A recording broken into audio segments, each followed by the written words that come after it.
रूनु झुनु धरती पबाज पाय जनिया सरग वासिना। रूनु झुनु धरती पबाज पाय जनिया सरग वासिना। चलल बाड़ी महारनिया सरग वासिना। चलल बाड़ी महारनिया सरग वासिना। इंद्र देव हथवा से रथवा सजवले। इंद्र देव लाली लाली ध्वजा लहरावले। इंद्र देव हथवा से रथवा सजवले।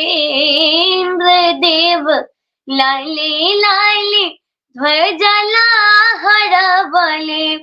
माई के श्रृंगार करे सूरज किरनिया सरग वासिना। माई के श्रृंगार करे सूरज किरनिया सरग वासिना। चलल बाड़ी महारनिया सरग वासिना।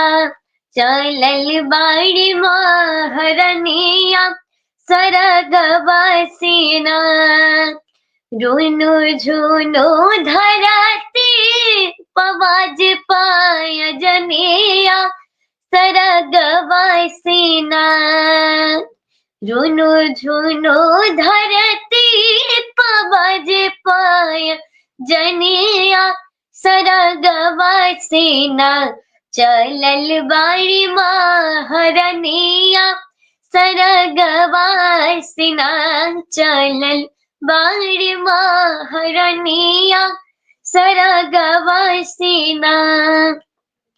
रथवा की आगे आगे चले हनुमान जी। रथवा की आगे आगे चले हनुमान जी। वीणा लेके नारद जी गावे गुण गान जी। वीणा लेके नारद जी गावे गुण गान जी। वैष्णवी रानी 9 दिन पूजी है चरनिया सरग वासिना।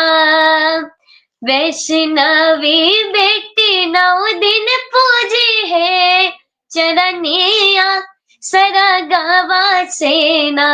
चलल बाड़ी महारनिया सरग वासिना।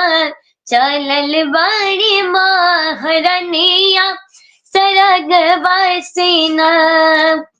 रूनु झुनु धरती पबाज पाय जनिया सरग वासिना। रूनु झुनु धरती पबाज पाय जनिया सरग वासिना। चलल बाड़ी महारनिया सरग वासिना। चलल बाड़ी महारनिया सरग वासिना। चलल बाड़ी महारनिया सरग वासिना। बहुत बहुत धन्यवाद। बहुत सुंदर बेटा जी, बहुत सुंदर, बहुत सुंदर।